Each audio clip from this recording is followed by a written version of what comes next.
Hello, everyone. If you like what I'm doing here, please consider subscribing, liking, and commenting. It would really help the channel out quite a bit. Thank you very much. The CBS Radio Mystery Theater presents...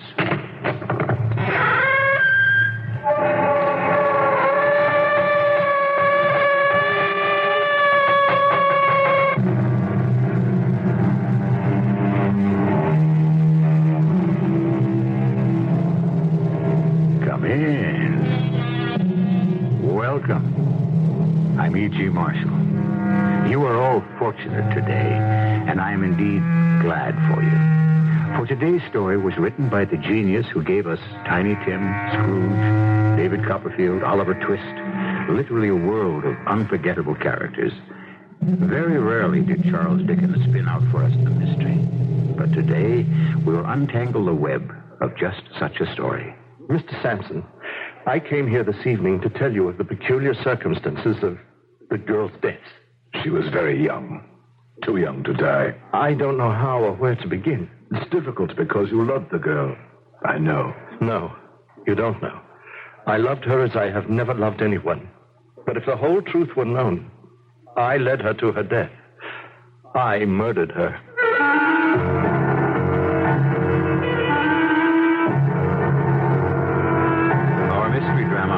Hunted Down, written by Charles Dickens, was adapted especially for the Mystery Theater by James Agate Jr. and stars Gordon Heath. It is sponsored in part by Buick Motor Division and Contact, the 12-hour cold capsule. I'll be back shortly with Act One.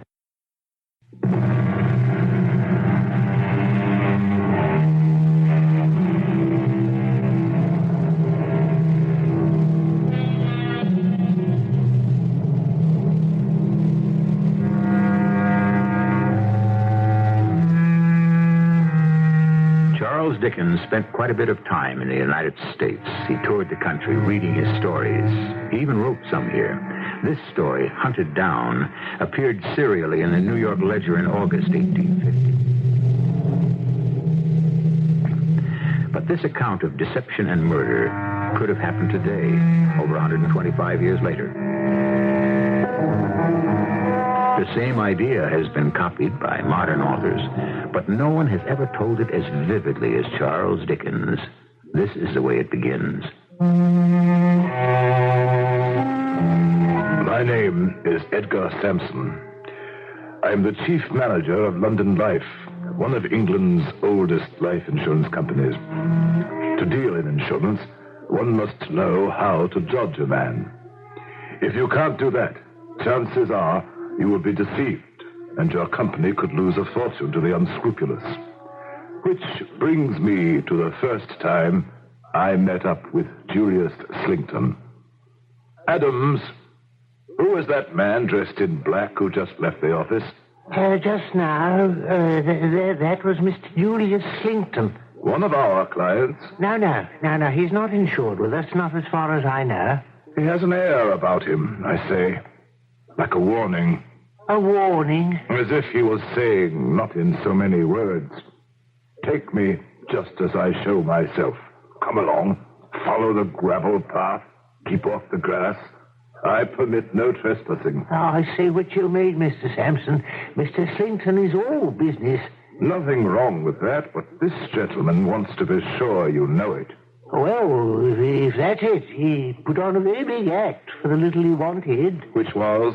A few application forms for a friend of his who wants to take out life insurance. Why did he come to London Life, did he say? Yes, he did. Said he was recommended by a friend of yours. Of mine, Adams? Did he know my name? Yes, sir. He looked over here and said, there's Mr. Sampson. Not that I've had the pleasure, so I shan't trouble him. Huh. Well, that'll be all, Adams. You may go back to your desk. No, I didn't like the looks of this Slington. He had smiled too much at Adams. It was too agreeable. A week later, I went to see an old friend for dinner. And who should be there but Julius Slington. Edgar Sampson. Well, the work seems to agree with you. Oh, I must admit, Tom, I enjoy it. It was nice of you to ask me over for a meal. Do you know that fellow over there, standing by the mantelpiece? Well, of course I know him. I'm not in the habit of inviting strangers to eat with me. Then, since we are both under the same roof, introduce me. Certainly. Julius, I want you to meet Edgar Sampson. Julius Slinkton. How do you do? How do you do? Well, you know, I thought you two had met. Julius was thinking about some life insurance. I told him to look you up. I did look in at Mr. Sampson's office on your recommendation, Tom, but since all I wanted was a few insurance forms, I didn't want to trouble him. I would have been glad to help you. I'm sure of that. I'm very much obliged. Another time, perhaps? You're thinking of insuring your life? No, dear, no. I'm afraid I'm not so prudent as all that. I was inquiring for a friend. I hear that London Life has recently suffered a great loss. In money? No, in talent and vigor. I was not aware of it. I speak of your Mr. Meltham. Oh, to be sure. He is a great loss. A young man, so energetic. Yes, it's a shame. You knew Meltham? Only by reputation. Very young, wasn't he? About 30. To suddenly become incapable of business at that young age. Any reason for his sudden, what should I call it? Oh, my dear Slinkton, I see Tom is telling us dinner is served. Oh, will you excuse me? What can I tell you? I simply could not bear the fellow. I thought him prying, insincere. And I'm sure he must have realized I was having second thoughts about him. But my reactions didn't stop Slinkton. He even sat himself next to me, and after dinner, as we were lighting up cigars, there he was again, at my elbow. I didn't want to go into this at the table. As we were saying before, this young chap, Meltham, who used to work for you, whatever happened, do you suppose that he should suffer... Suffer what, Mr. Slinkton? I was going to say a nervous breakdown. Is that what you've heard? In a way. I understand he was actually, how can I put it, broken-hearted. Something about a girl. Although it didn't seem probable to me, Meltham being a young man so distinguished and attractive. Attractions and distinctions are no armor against death. Ah? The lady died? Pardon me, I did not know that. That does make it very sad. Poor Mr. Meltham. She died. Ah, dear me. Lamentable. Lamentable. Do you think this Slinkton is genuine? Neither did I. Why this commiseration from Meltham, whom we couldn't have known very well, if at all? What was Slinkton up to? Mr. Sampson, you're surprised to see me so moved about a man I have never known. But I am not so disinterested as you suppose. I have suffered, and recently too, from death myself. I have lost one of two charming nieces who were my constant companions. She died, barely 23, and her remaining sister is far from strong. Ah, my dear Mr. Sampson, the world is a grave. Well, now, if you'll excuse me, I'll have a word with the ambassador. Dear Edgar, you seem to have spent a good part of the evening talking to Slinkton. He's not a bad chap, really. For some reason, Tom, heaven knows why, he's followed me from my first glass of wine to my last cigar. How long have you known him, Tom? Oh, a few months. I met him at Busoni's, the painter. He knew Slinkton in Italy, where he'd been on holiday with his two nieces. One of them died, and he returned to London. He wasn't annoying you, was he? Not really. There are some people who travel from house to house, visiting acquaintance to acquaintance, and in that way acquire ready-made friends. Oh, come now, Edgar. Julius Slinkton is not that much of an opportunist. My dear Tom, when your very livelihood and the success of your company depends upon knowing whom you are dealing with, You saying, Edgar, that some inner voice in you is warning you all may not be what it seems with dear Julius? Precisely. With regard to that gentleman, I should be extremely surprised if all were what it seems. Good morning, Mr. Sampson. That gentleman is here again. He's been waiting to see you. Slinkton? Yes? Ah, Mr. Sampson, good day to you. It's the matter of the insurance policy. Oh, yes, the forms you brought to your friend. Yes. The fact is, I'm no little taken by surprise by what my friend has done by way of life insurance. Has he filled out the application? He told me so. What is his name, Mr. Slinkton? Beckwith. Adams, if you have a life application there from a Mr. Beckwith, would you bring it in? You see, Beckwith and I live in the same digs in Middle Temple, top of the same staircase. His door is opposite mine. Here it is, Mr. Sampson. Mr. Alfred Beckwith applies for £2,000 life insurance. Thank you, Adams. Yes, seems to be in order. He names you as beneficiary, Mr. Slinkton. I never thought he would. I suppose he has no other relatives. Now, it's done all the time, the naming of friends as beneficiaries. Now, you, for your part, must also fill out one of our forms. That night, I was at home when I had a visit from a young man I had not seen in several months. John Milton. Yes, it's been a long time, Mr. Sampson. Too long, dear John. My boy, you look terrible. What have you been doing with yourself? I'm not up to sorts. John, I don't think you should have quit the company. When a sad event happens through an accident of fate... May I interrupt you, Mr. Sampson? This was no mere sad event, but a tragedy. A great tragedy. Nor, believe me, was it a simple accident of fate. My point is, no matter how tragic, one's days must go on. To do that, the best medicine is to fill your hours with work. Come back to London life, John. We'll welcome you like a shot. I can't do the work. I've lost faith in my ability to judge or understand motives. I would be worthless to you. All because a girl we insured dies? No, let's not talk about it. At any rate, I've decided on another line of work. Something I'd rather do. I hope it pays you well. And I hope you are as good at it as you were in insurance. All of us thought you were a marvelous agent. And your commissions proved it, didn't they? Mr. Sampson, all they proved is I put money ahead of humanity. And that's why I can't say it. It's why Marguerite is dead. I'm sorry the pain is still with you. I loved her, Mr. Sampson. Oh, how I loved her. Death is a part of life, you know. Yes, I can accept that. But not the reason for her death.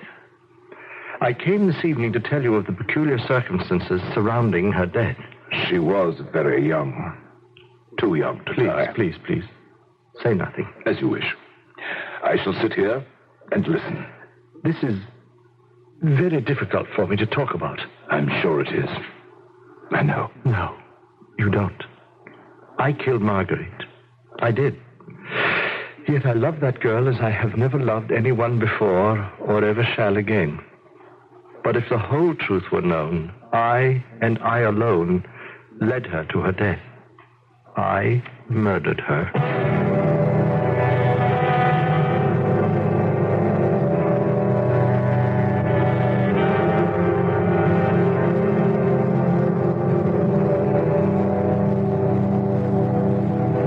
What have we here? Quite a turn of events, huh?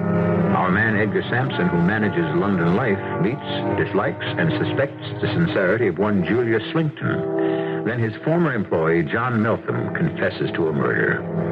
Is there a link between these three men? If there are answers, let us hope they are forthcoming when I return shortly with Act Two. WBBM News Time is 10:49.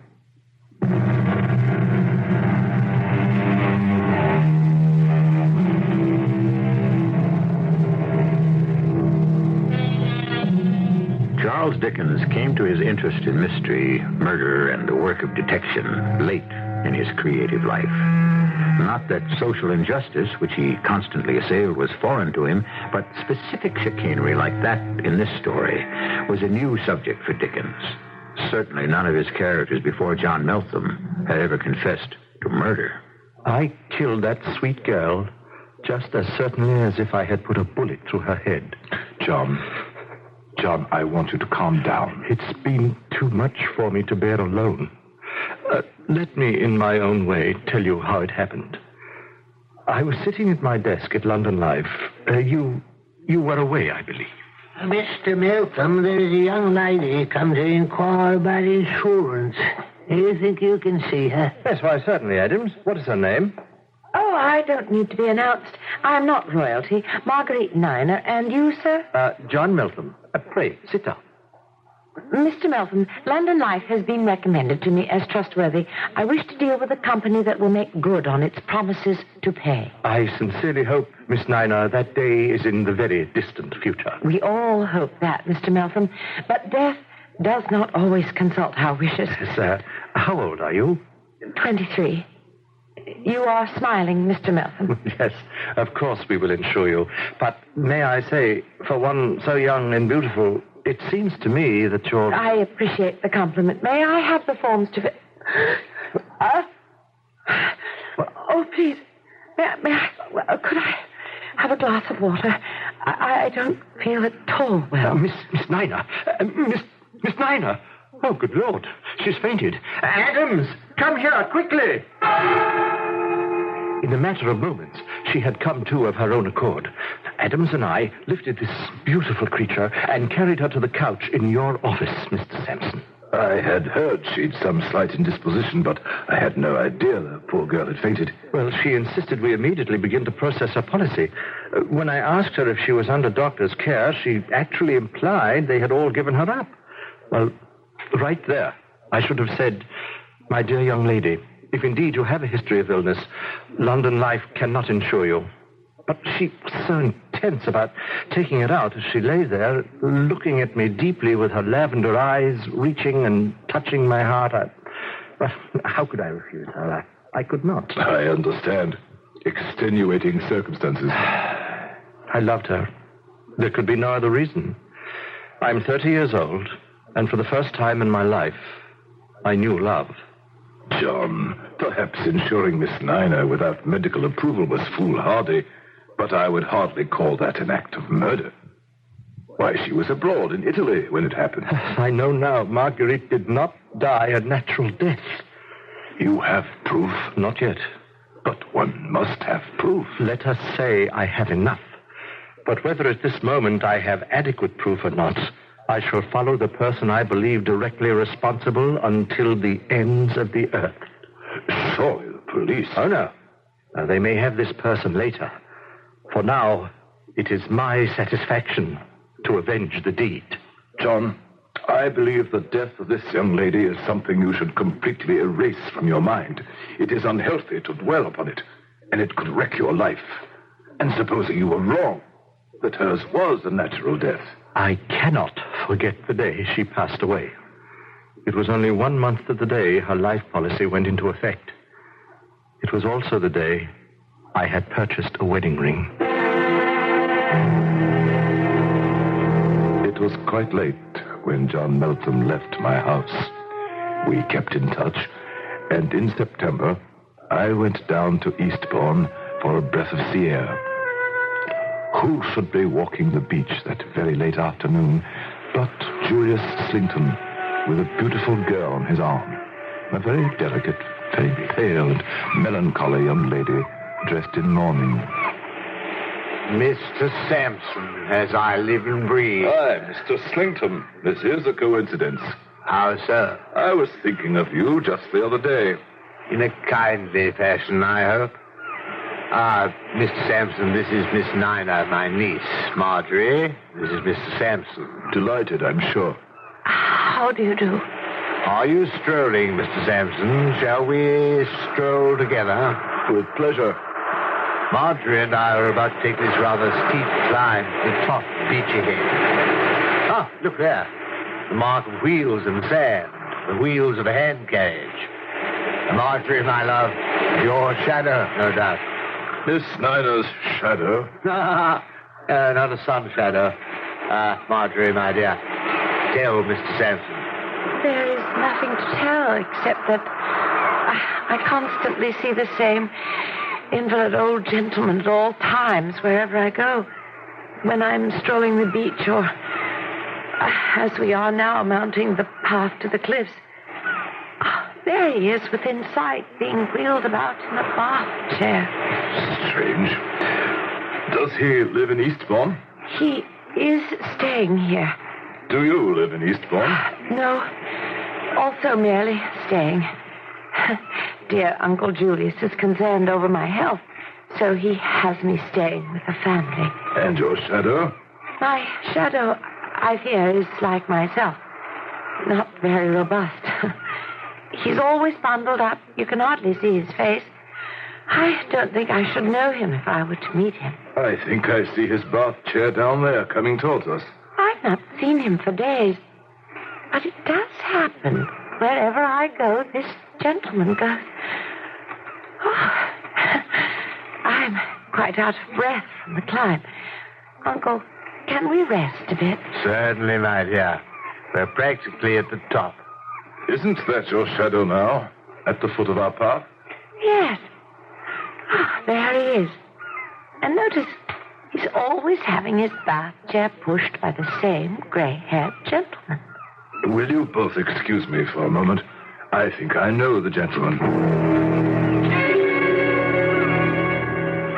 Good evening, Mr. Sampson. I'm glad you arrived before it got dark. John, I must congratulate you upon your disguise. You make an admirable, elderly, bundled-up gent. Thank you. Your manservant does well as a porter. I knew he would. I came as soon as I got your message. Sir, Marjorie Niner is in danger of her life. I quite understand. We must get her away from him. I shall do my best. No, not like dear Marguerite, her sister. We must save her. I have every intention. Keep us inside, John, and I shall do my best to effect a rescue. He must not know that we know. Have no fear. Oh, bless you, sir. Good Lord. They're gone. I can't see them up there. I must start back. Hurry, hurry! I ran up the steep path at Beachy Head, filled with frightening thoughts of what the area is known for.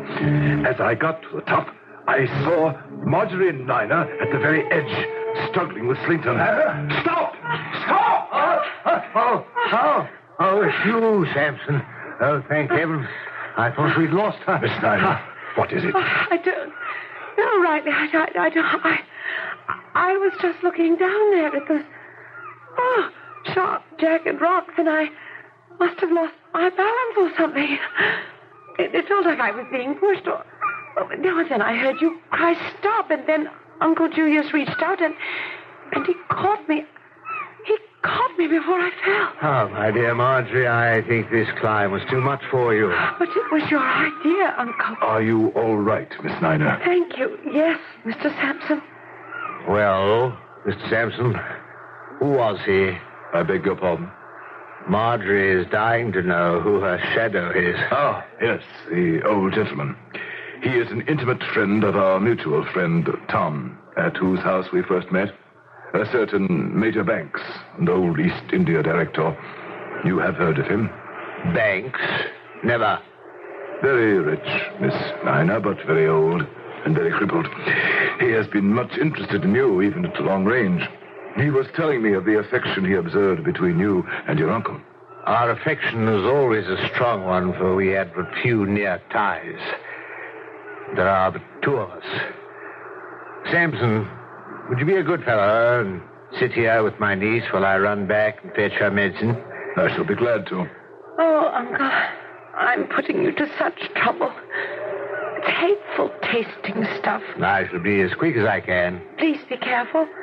It's almost dark now and the path is steep. Don't worry, my dear. Half an hour or so and I shall be back. He is such a good man. Miss Niner, tell me more about your uncle. Oh, you have no idea. The way he cared for my sister. His untiring devotion to her strange illness. Strange. What? She just wasted away. No one could ever explain it satisfactorily. Your sister passed away in Italy. Yes. How did you know? We were taking a journey, mostly for her health, and in this little town high in the Dolomites, where there was no doctor, no help whatsoever, she passed away. We had her buried there. You have no family? No one to wish her remains back in England? Marguerite and I are orphans. We have no money, no one, nothing. Oh, I signed a little insurance over to Uncle Julius, as did Marguerite. Otherwise, we were quite alone in the world until he came into our lives. He made us call him Uncle, but we're not related, really. May I call you Marjorie? Certainly. I ask that because someone very dear to your sister is very dear to me, and he is much concerned over your well-being. He has a right to be so. I have a feeling that my life is drawing to an end, even as did Marguerite's. It must be in our blood. Marjorie, do you have any idea why Mr. Slington brought you to Eastbourne? Yes.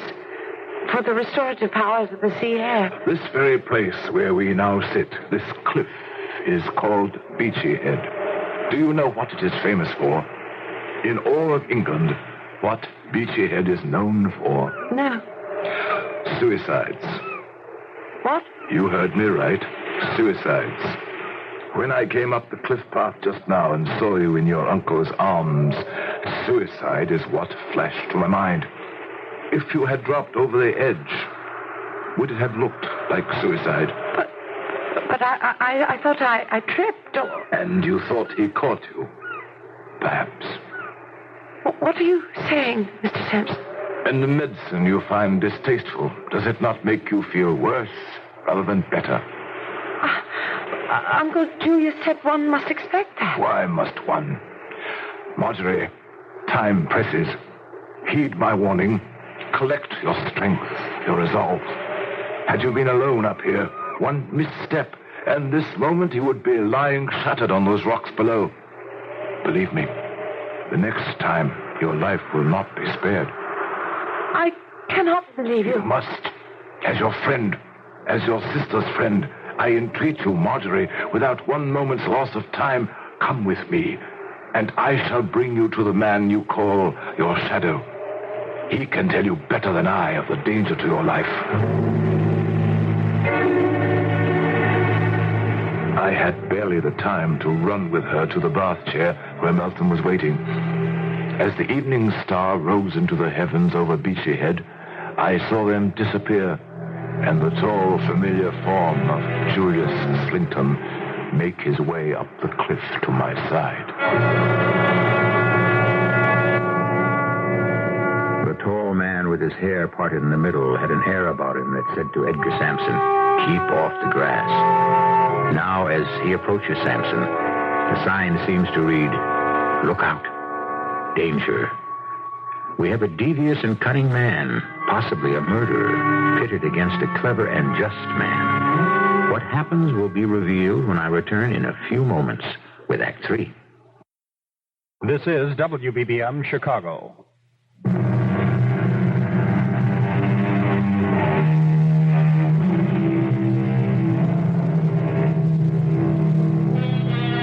Night has fallen on the English seacoast town of Eastbourne. The waves are high and signal an impending storm. But in the air is not only a storm at sea, but a storm of anger, which might break at any moment. The young lady, fortunately, has been spirited away to safety. Edgar Sampson sits on a rock high on the beachhead cliffs and waits. Mr. Sampson. My niece is not here. Miss Niner felt the growing chill and has gone home. Indeed. I persuaded her. She's easily persuaded for her own good. Thank you, Mr. Sampson. She is better within doors. Safer? I thought so, too. I shall have to take her medicine down to her, then. She is very delicate. Very. Since the unfortunate death of her sister, Marjorie has not fared well. But we must hope. Do you stay here in Eastbourne long, Mr. Sampson? I know. I'm going away tonight. Oh, so soon? Has the sea air restored you so quickly? Events, Mr. Slington. Events have quite restored me, thank you. I'm going back. To London? To London. And I'd better stop down. That storm is overtaking us. Mr. Sampson, may I ask? Poor Tom Meltham, whom we spoke of. He has been stricken, you were telling me. Indeed, yes. Fatally. Is he dead yet? Not when I last heard of him, but too broken a man to live long, and hopelessly lost to us at London life. Were he even to live, which I doubt, he will never be the man he was. Oh, dear, dear. Sad. The world is a grave.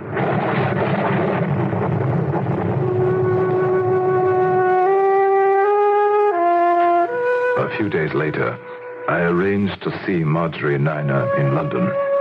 I selected the safest place possible, an address where I was certain we could meet in broad daylight and not be observed. In front of the statue of Peter Pan in Kensington Gardens. Mr. Sampson, my head is still in a whirl. I honestly don't know what to make of all this. That is exactly the reason, Marjorie. Honesty. You mean? I mean that most of us take at face value the actions of others. We begin by trusting them. We expect them, in return, to treat us honestly. The man you call your uncle exploited you, and your sister, shamefully, criminally. And it is only a matter of time before he is caught in his own web. Uncle Julius. It's so hard for me to believe. He seemed so devoted to us. We often remarked at our extraordinary good fortune to have been befriended 2 girls working in a factory we were by this charming, lovely, thoughtful person who never made an untoward move in any way. His only interest, Marjorie, is money. It seems a shame to be talking about such a man in this beautiful place. Do you know, I haven't been to Kensington Gardens since I was a little girl. And did you know another little girl was born right over there in Kensington Palace, and she always played in these gardens?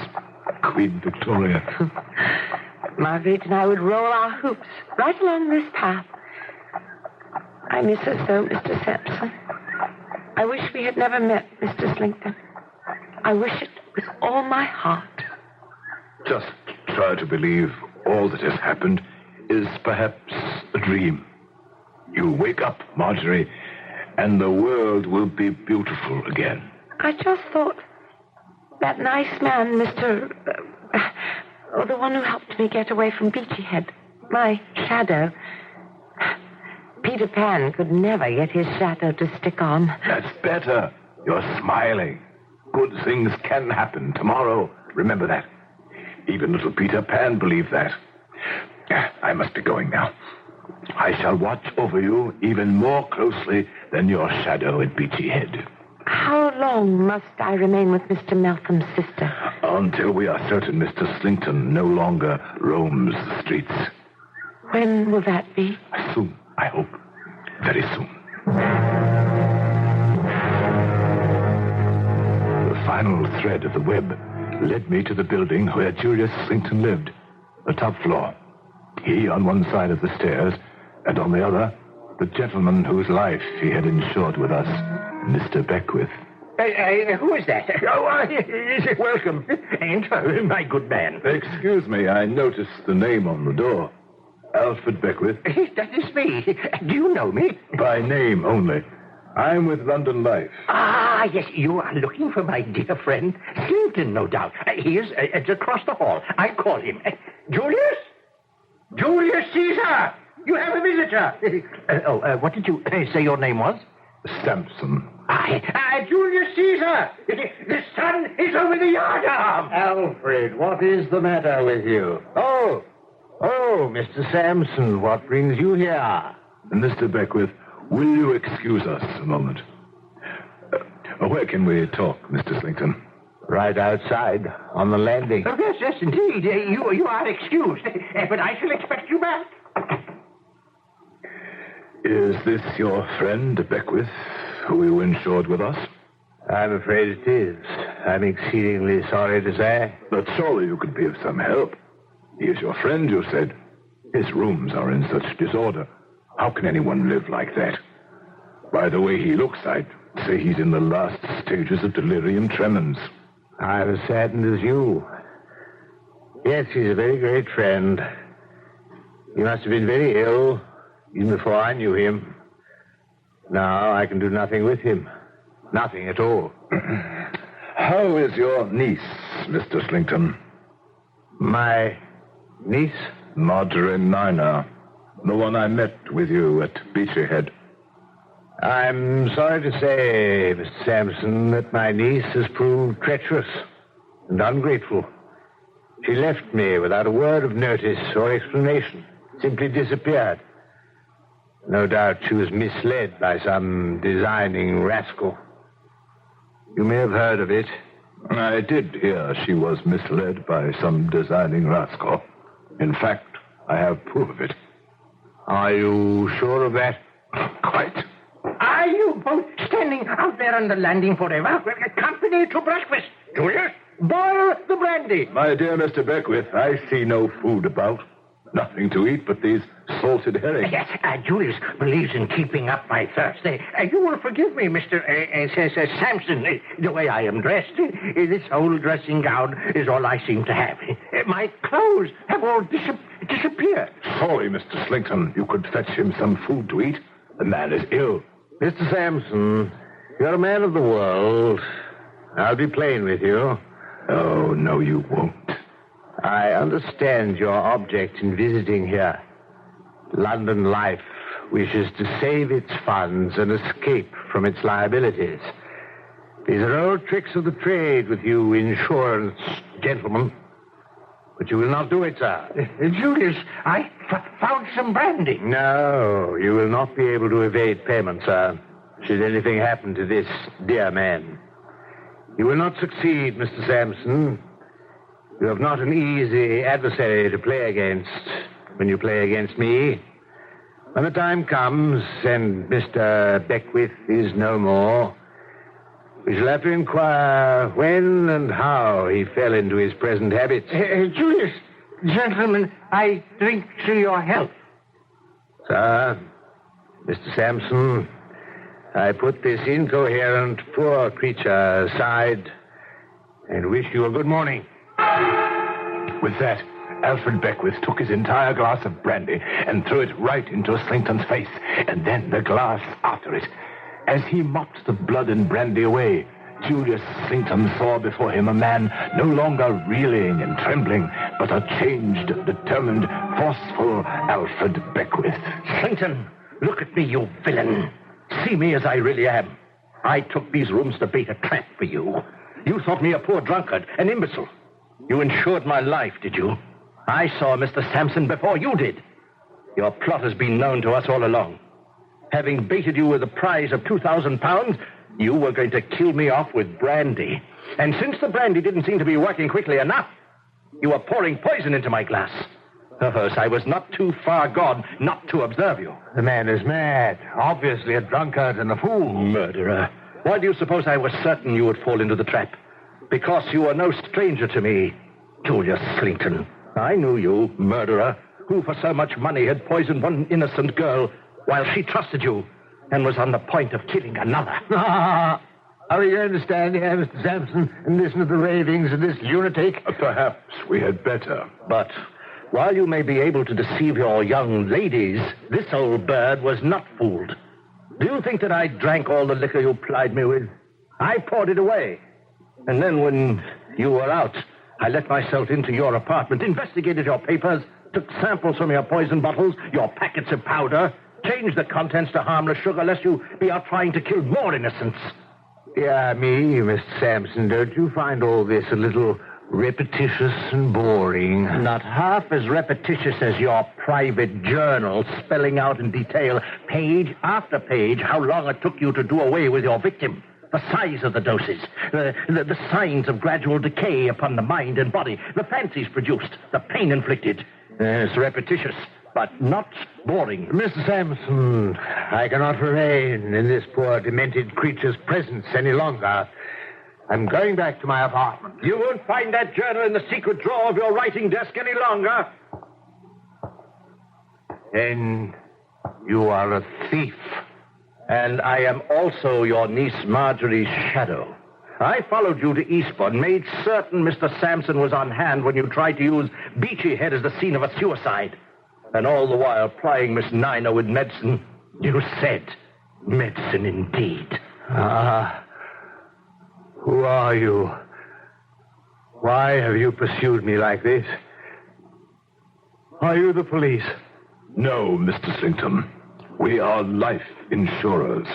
We bank on the life, not the deaths of those we insure. I am not the police. Beckwith, who are you?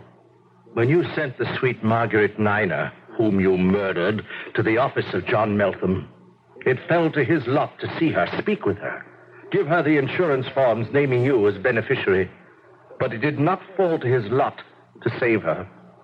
Having lost her, he had but one object left in life, and that was to avenge her and destroy you. I am John Meltham. Julius Slington was apprehended, brought to trial, and condemned to pay for his crimes with his life. John Meltham, I am happy to say, is beginning to recover from the sadness of having lost his first love. At least, he no longer blames himself for her death. And it may very well be, if he and Marjorie Nina continue to see one another, they will both find a happiness long delayed.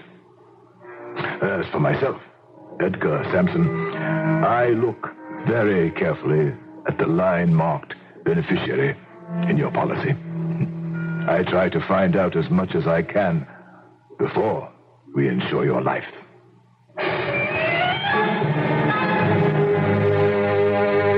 Insurance files are filled with stories like the one you just heard. Recently, a man was insured for $50,000. He was thrown into an icy river, left to catch pneumonia, poisoned with alcohol, set afire, run over by a car, and still the man would not die. Others have not fared so well. Is there a precaution, an answer? I'll try to give you one when I return shortly.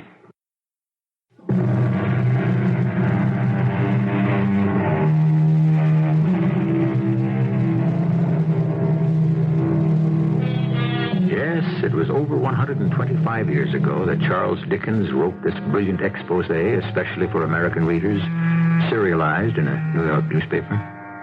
Have times and crimes changed that much in well over a century? Deceit for gain, murder for profit? I'm afraid not. The answer, then, is to be on one's guard. Ask, who stands to win if you lose your life? Find out. Be careful, and you may live longer. Our cast included Gordon Heath, Patricia Elliott, Robert Dryden, and Earl Hammond. The entire production was under the direction of Hyman Brown.